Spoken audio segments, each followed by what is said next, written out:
इस बार आज जो हम बजट में हमारे वित्त मंत्री जी से जो मांग है वो जो लेकर आए हैं, उसका आप पर ज्यादा असर नहीं पड़ेगा। नहीं, ज्यादा नहीं, बिल्कुल ही नहीं पड़ेगा। अच्छा। हाँ। लेकिन कुणाल जी पे बहुत ज्यादा पड़ेगा। हाँ। बंसल जी पे पड़ेगा और बाकी सारे पैनल पे बहुत सारे लोग हैं। अच्छा। उन सब पर पड़ेगा। क्या ये आप सोचिए, आप मेरे इन सब में क्या फर्क है? हाँ, समझ गया, पता चल जाएगा। पहले देखिए क्लिप।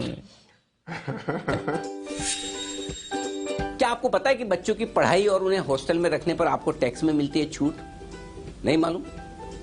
देखिए, बच्चों की पढ़ाई का हर महीने का 100 रुपया, मैक्सिमम 2 बच्चों का, यानी कि 200 रुपए की छूट आपको मिलती है। और हॉस्टल में अगर वो पढ़ रहे हैं तो पर महीने 300 रुपए के हिसाब से 2 बच्चों के 600 रुपए। इसीलिए आपको पता नहीं, इतनी छोटी सी छूट है। भाई आजकल अगर मेरा बच्चा है ना ट्यूशन पढ़ने जाए, एक बार जाए आए तो 200 रुपए से ज्यादा ऑटो के लग जाते हैं। अब पूरे महीने के लिए आप 200 रुपए की छूट 2 बच्चों को देंगे, ये कोई छूट है? अरे वित्त मंत्री जी, देना है तो थोड़ी ढंग से बढ़िया वाली दीजिए। इसको 1500 2000 रुपए महीने की तो कीजिए। 1997-98 में ये लिमिट बनी थी, तब से अभी तक बदली ही नहीं है।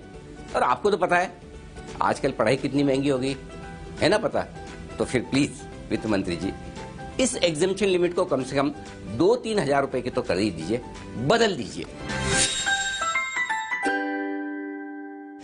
25 साल में ये लिमिट नहीं बदली। सोचो, 25 साल पहले था कि पर एजुकेशन अलाउंस हर बच्चे को 100 रुपए मिलेगा। 2 बच्चे मैक्सिमम, 2 से ज्यादा तो फिर नहीं मिलते। अच्छा। तो 200 रुपए, 200 और हॉस्टल के 200 रुपए, यानी कि 400, टोटल मिला के 600 रुपए। छोटे कुणाल जी के लिए ये मैंने खास तौर से करवाया है कि भाई कुणाल जी 600 रुपए में क्या होता है आज के जमाने में, बताइए? ये छूट है? अनिल जी 600 रुपए में तो कुछ भी नहीं होता। अनिल जी, मैं तो जानकर मुझे हैरानी हुई कि इस तरह की कोई छूट है भी 100-200 रुपए की। अनिल जी, इसको तो तुरंत आपने बहुत बढ़िया चीज उठाई अनिल जी, इसको तो डेफिनेटली 2-4 हजार रुपए कर देना चाहिए अनिल जी, तुरंत प्रभाव से। एक्चुअली ये बात सही है कि आपका रिटर्न भरने वाला सीए भी आपको नहीं बोलेगा कि इस सेक्शन में भी आप डिडक्शन दीजिए। बोले 100 रुपए की देके भी क्या करूंगा? बोले कि मेरा भी काम बढ़ेगा, इनका भी बढ़ेगा, एक पेपर लगाना पड़ेगा अननेसेसरी, इससे बढ़िया मरने दो। तो 500-600 रुपए क्या महीने का, मतलब करीबन कहीं कम से कम 2000-1500 रुपए हो ना, साइजेबल हो तो लगे रहे। नहीं तो फिर ये सेक्शन भी हटा देना चाहिए। फिर मतलब भी नहीं है 100-200 रुपए, इसका मतलब नहीं देना तो नहीं देना।